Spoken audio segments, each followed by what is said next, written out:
Je vous salue tous dans le nom puissant de notre Seigneur Jésus-Christ et j'ose croire que vous allez bien. Aujourd'hui, le Saint-Esprit m'a mis à cœur de parler de cette fête que plusieurs d'entre nous ont l'habitude de célébrer, que nous connaissons tous par le nom d'Halloween. Amen. Pouvez-vous imaginer que Halloween est la seconde fête la plus populaire après la Noël?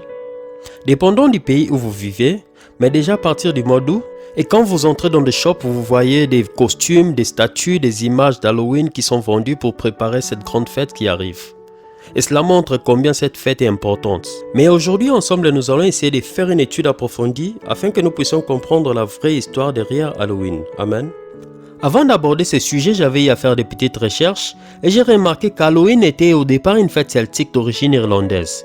Il y a environ 3000 ans, le calendrier celte ne se terminait pas le 31 décembre mais plutôt le 31 octobre. Et cette dernière nuit de l'année était la nuit du dieu de la mort appelé Samhain. La tradition disait qu'entre la nuit du 31 octobre au 1er novembre, le veil ou le rideau qui séparait le monde des vivants et des morts devenait mince. Et cela permettait aux démons de traverser du séjour des morts au monde des vivants là où toi et moi nous vivons. C'est comme qui dirait, les âmes des morts pensaient revisiter leur maison en séjour sous forme de fantômes, fées, chats noirs et démons en tout genre qui se promenaient sous déguisement. Dans la tradition celtique en Irlande, le 1er novembre on croyait que le monde invisible venait combattre les vivants. Et par conséquent, il y avait des morts, des accidents, des disparitions et plusieurs autres phénomènes surnaturels inexplicables. Les Celtes pensaient qu'ils ne pouvaient pas vaincre les périls de la saison ni contrecarrer les activités des divinités. Alors la meilleure solution qu'ils avaient trouvée c'était d'offrir des sacrifices qu'ils mettaient devant leurs portes et de mettre des costumes diaboliques ou des déguisements afin d'être comme eux pour être épargnés de ces fléaux. Et cette fête qu'ils appelaient Samhain était devenue la plus importante et la plus sinistre festival de l'année celtique. Les Romains, après avoir vaincu et conquis les Irlandais et les Celtes au 1er siècle, ils avaient apporté leur culture et leurs fêtes à cette partie qu'ils avaient conquis. Et du coup, la fête Samhain, qui était la fête irlandaise, commença à se mêler avec des autres fêtes romaines qui étaient connues sous le nom de Pomona et Faralia. Ces fêtes romaines étaient aussi pour honorer les morts qui étaient célébrés à différentes dates, comme par exemple Faralia qui était célébré le 21 février, et l'église catholique romaine pour avoir l'uniformité, ils étaient venus avec une date unique que nous célébrons jusqu'aujourd'hui du 31 octobre au 1er novembre. Ils avaient remplacé toutes les autres fêtes par une seule fête qui était All Hallows Eve, qui veut dire la veille de Toussaint. Et aujourd'hui, c'est ce qui a été transformé à Halloween et à l'église catholique on célèbre la fête de la Toussaint. Amen. La Bible nous dit dans Osée chapitre 4 verset 6 que mon peuple est détruit parce qu'il lui manque la connaissance. Et plus loin, la Bible nous dit dans Jean chapitre 8 au verset 32 que vous connaîtrez la vérité et la vérité vous affranchira. Alors je vous proposerai de suivre cette vidéo qui sera une bénédiction pour vous et juste après nous allons nous retrouver pour continuer avec notre étude. Que Dieu vous bénisse. Halloween, fête divertissante ou satanisme?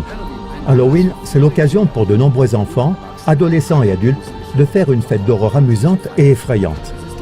C'est le jour où les enfants vont dans les rues en imitant des esprits méchants et demandant des sucreries à la porte des maisons en disant des phrases telles que « des bonbons ou un mauvais sort ». Si quelqu'un ne donne pas ce qui est demandé, il doit s'attendre à des méchancetés ou même du vandalisme. Les adultes se présentent à ces fêtes d'horreur avec des têtes coupées ou des choses semblables. Et dans les magasins, on peut acheter de nombreuses farces de fêtes comme par exemple du cerveau en amuse-gueule pour zombies et du sang liquide. Lors de ces fêtes d'horreur, on peut manger des saucissons en forme de doigts coupés et faire l'expérience de pratiques occultes comme l'interrogation d'oracle, le tarot ou le pendule, qui sont toujours plus demandés. Et pas seulement là. Mais quelle est l'origine de cette fête sanglante pleine de faces horribles et de personnages effrayants? Une pratique trop légère de ces cultes effrayants et occultes pourrait-elle être nuisible? Et jusqu'où peut-elle finalement mener? Ces questions ne sont presque jamais posées, ou méprisées comme rabat-joie. En ce qui concerne l'origine de la fête d'Halloween, on dit souvent que les rituels du 31 octobre remontent à une tradition celtique. Des druides auraient sacrifié des humains ce jour-là, pour faire honneur à leur dieu de la mort, Samhain. Au XIXe siècle, ce culte des îles britanniques a été exporté sur la côte est de l'Amérique du Nord, puis est plus tard retourné en Europe. Il s'est développé de manière très dynamique et a été sujet à de nombreux changements au cours du temps. Historiquement, il n'est pas possible de prouver exactement que des cultes celtiques se sont développés continuellement pour aboutir au culte moderne d'Halloween. Ce qui est prouvé en revanche, ce sont les liens évidents avec le satanisme dont les rituels de sacrifice ont lieu en secret depuis des millénaires. Ce lien est aussi confirmé par Anton Sander LaVey, fondateur et prêtre de la Church of Satan aux États-Unis. LaVey s'est lui-même présenté comme le premier à avoir défini et organisé le satanisme moderne. En 1969, il a écrit la Bible satanique dans laquelle il est écrit, entre autres choses, que le 31 octobre, la veille de la Toussaint, est considéré comme l'un des jours de fête les plus importants dans le satanisme. Le chercheur en occultisme Jack Rapper constate: le moment de l'année où ont lieu le plus grand nombre de crimes rituels sataniques et occultes, c'est Halloween. Une des personnes qui, par expérience personnelle, connaît la réalité de la magie noire, de la sorcellerie et du satanisme, ainsi que le culte d'Halloween et ses répercussions, c'est John Ramirez. Ramirez a grandi dans le quartier du Bronx à New York, dans une famille de satanistes. Voyez à ce sujet notre émission en langue allemande, Échappé de l'enfer, John Ramirez ex-sataniste. Aujourd'hui, il met expressément en garde contre Halloween. Je souhaiterais pouvoir dire que tout ça, ce n'était qu'une plaisanterie inoffensive, qu'il n'y a rien derrière les fantômes, les démons et le diable. Mais je ne peux pas. J'ai eu des expériences avec des forces obscures contre lesquelles je dois mettre en garde. C'est pour ça que je ne peux pas faire comme si Halloween était une fête inoffensive qui donne le frisson. Beaucoup de gens ne croient pas que le diable existe vraiment. Et malheureusement, j'ai eu d'autres expériences. Satan est réel et son pouvoir est destructeur. Parmi les satanistes et dans les cercles de sorciers, Halloween est toujours la fête suprême, une célébration de l'effroi et de la mort. C'est une triste réalité que la plupart des disparitions d'enfants ont lieu à cette période de l'année. Et pourtant, tout le monde prétend qu'Halloween est une fête de déguisement inoffensive et amusante. Le diable aime Halloween. Je le savais très bien. Car ce jour-là, les gens se tournent naïvement vers lui sans réfléchir. Il s'ouvre de façon ludique aux esprits et aux démons. Mais on ne peut pas jouer avec les puissances obscures. Croyez-moi, en tant que prêtre vaudou, Halloween était un point culminant spirituel et j'y participais pleinement.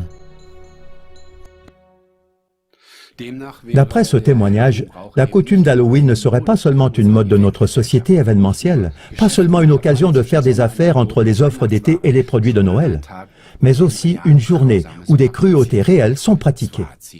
Certes, à Halloween, les enfants se promènent dans les rues sans méfiance, déguisés en démons, et les jeunes font leurs premières expériences avec les pratiques occultes, telles qu'entrer en communication avec des esprits. Avec des fêtes sanguinaires, même des adultes s'approchent candidement des puissances obscures. Mais en même temps, à d'autres endroits, des crimes rituels occultes et sataniques sont commis dans des réseaux d'élite occultes.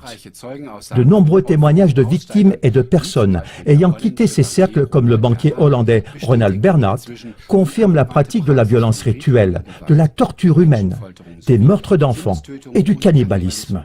À chacun maintenant de décider par lui-même s'il souhaite continuer à croire qu'Halloween est complètement inoffensif ou pas.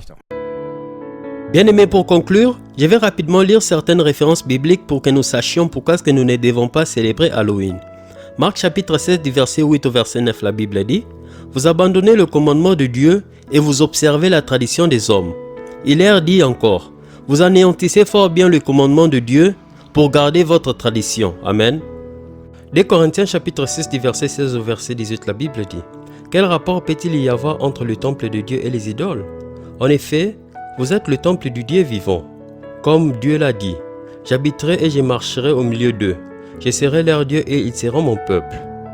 C'est pourquoi, sortez du milieu d'eux et séparez-vous, dit le Seigneur. Ne touchez pas à ce qui est impur et je vous accueillerai. Je serai pour vous un père et vous serez pour moi des fils et des filles, dit le Seigneur Tout-Puissant. Amen. Jacques chapitre 4 verset 4, la Bible dit: « Adultères que vous êtes, ne savez-vous pas que l'amour pour le monde est synonyme de haine contre Dieu? Celui donc qui veut être l'ami du monde s'est fait l'ennemi de Dieu. » Amen. Exode chapitre 20 verset 5, la Bible dit: « Tu ne te prosterneras pas devant de telles idoles et tu ne leur rendras pas de culte, car moi, l'Éternel ton Dieu, je suis un Dieu qui ne tolère aucun rival. J'ai puni les fils pour la faute de leur père jusqu'à la 3e voire à la 4e génération de ceux qui me haïssent. » Amen. Et pour finir, je vais lire Matthieu chapitre 7 du verset 13 au verset 14, la Bible dit: « Entrez par la porte étroite. En effet, large est la porte, spacieux le chemin menant à la perdition. Il y en a beaucoup qui entrent par là. Mais étroite est la porte, resserrez le chemin menant à la vie, et il y en a peu qui les trouvent. Bien-aimé, si toi tu as trouvé cette porte étroite, essaie de faire un effort pour y rester. Ne cherche pas à suivre les autres parce qu'ils sont en train de célébrer Halloween.